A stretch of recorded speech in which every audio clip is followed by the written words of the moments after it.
আজকে কিরকম লাগছে, কতটা ফ্রেশ? ফ্রেশ আছে, প্রচারের ঝামেলা নেই, বাকি সব ঠিক আছে। 1.5 মাসের বেশি লাগাতার সকাল থেকে রাত অবধি প্রচার করেছি, লোকের সঙ্গে দেখা করেছি। আজকে নর্মাল লাইফই আছে, সকালে 6টার সময় বেরিয়েছি, হাঁটাহাঁটি করলাম, আমাদের এখানে জান্নাগরের পাড়ার সবার সঙ্গে দেখা হলো। মন্দির প্রাঙ্গণে চায়ের নিমন্ত্রণ ছিল, তো চা খেতে এসেছি, রিল্যাক্স মুডে সবার সঙ্গে গল্প করছি। কিছু জায়গায় একটু টেনশন আছে, আজকেও বেরিয়ে কিছু লোকের সঙ্গে দেখা করবো, বাকি সব ঠিক আছে, নর্মাল লাইফ। দুর্গাপুরে ছিলাম আজকে, সামাজিক প্রোগ্রাম ছিল কাল, আজকে বর্ধমান যাব, কিছু সরকারি অফিসের সঙ্গে দেখা করব, 2-1টা জায়গায় যেতে হবে যেখানে কিছু একটু কর্মীদের মনোবল বাড়াবার জন্য। বাকি সব প্রস্তুতি হয়ে গেছে প্রায়। আজকে ফিরবো না, দরকার হলে ভোটের দিন আসবো।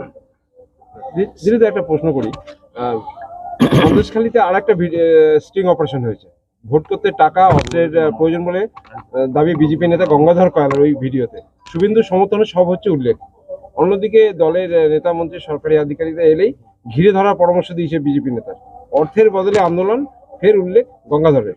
শহরে প্রধানমন্ত্রী আসার দিনে ভাইরাল এই দ্বিতীয় ভিডিও। শোনো, এরকম ভিডিও নতুন কিছু না, অনেক ভিডিও আসবে যাবে, যেহেতু ওখানে তদন্ত চলছে কোর্টের নির্দেশে, এই সব কিছু তার তদন্তের মধ্যে আনা উচিত। যেই চক্রান্ত করুক, মানুষকে বিভ্রান্ত করুক, সে আইনের উপরে নয়, তার ব্যবস্থা হওয়া উচিত। দাদা, গতকাল মুখ্যমন্ত্রী বলেছেন যে ইস্তফা দিন রাজ্যপাল, তিনি যাবেন না, উনি আর কতদিন থাকবেন? রাজ্যপাল তো যে পাঠিয়েছে সে তাকে নিয়ে যাবে, দরকার তার একটা বিধিবিধান আছে, সাংবিধানিক পোস্ট আছে, কিন্তু উনি তো মানুষের সমর্থনে এসেছিলেন, আজ মানুষ তার সঙ্গে নাই, আর সেটা এই নির্বাচনের রেজাল্ট ঘোষণা হলে বোঝা যাবে। তারপরে কে পদত্যাগ করবে সেটা দেখা যাবে। কেজরিওয়াল বলেছেন যে বিজেপি ক্ষমতায় এলে এবার মমতা বন্দ্যোপাধ্যায় জেলে যেতে পারে। ক্ষমতায় আসার দরকার কি আছে? ক্ষমতায় তো আছে বিজেপি, উনি কি করে জেলে গেলেন? আরো অনেককেই যেতে হবে, বাকি জীবনটাও জেলে খাটাতে হবে। যারা মানুষের টাকা নিয়ে উন্নয়নের টাকা ছিনিমিনি খেলেছে, ভোট কিনে দিয়ে লোককে বিভ্রান্ত করেছে, রাজনীতিকে কলুষিত করেছে, এ সমস্ত মানুষের সাজা পাওয়ার দরকার আছে। যে করেছে সে পাবে, কোনো নামের ব্যাপার না। এরকম হাজার হাজার লোক আছে, কিছু লোক গেছে, কিছু লোক প্রশাসনের মধ্যে আছে, বাকিরাও ডাক পাবে। নরেন্দ্র মোদী বলে রেখেছেন 4 তারিখ নতুন সরকার হলে এই যে দুর্নীতিমুক্ত করার যে প্রয়াস, এটারও গতি পাবে। দিল্লিতে আপনি জ্যোতিষ নন, তবুও জিজ্ঞেস করবো, কাল নির্বাচন কিভাবে, মানে কি হবে? মানে নির্বাচন জ্যোতিষ দিয়ে হয় না, পরিশ্রম দিয়ে হয়। দিলীপ ঘোষ পরিশ্রম করে আগে জিতেছে, এবারও জিতবে, কারণ এখানকার মানুষই আমাকে স্বীকার করেছেন। মমতা ব্যানার্জি যেটা কথা বলেন, ধর্ম যার যার, উৎসব সবার।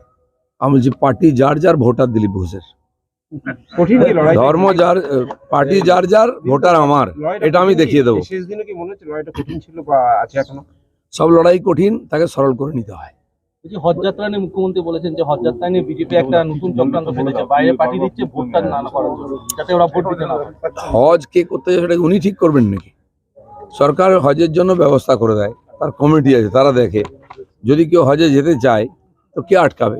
তীর্থ করতে যেতে কেউ যদি মনে করে ভোটের চেয়ে তীর্থ আমার কাছে গুরুত্বপূর্ণ, চলে যাচ্ছেন ওনারা, অনেকে অনেক জায়গায় যায়। বলছি দাদা, প্রচার বন্ধ হয়ে গেছে, আজ সকালে মর্নিং তার সঙ্গে চর্চা করো, এটা আমার প্রতিদিনের গোড়া থেকেই আমার প্রতিদিন দেখবেন আপনি রুটিন প্রোগ্রাম থাকে, এর মধ্যে প্রচার গিয়ে লোকের সঙ্গে দেখা করা, এই প্রচার হয়তো 100 বার প্রচার করবো। সকালে কি করলেন? দিলীপ ঘোষকে দেখলেই প্রচার হয়, আমি দিলীপ হচ্ছে বিজেপির ব্র্যান্ড।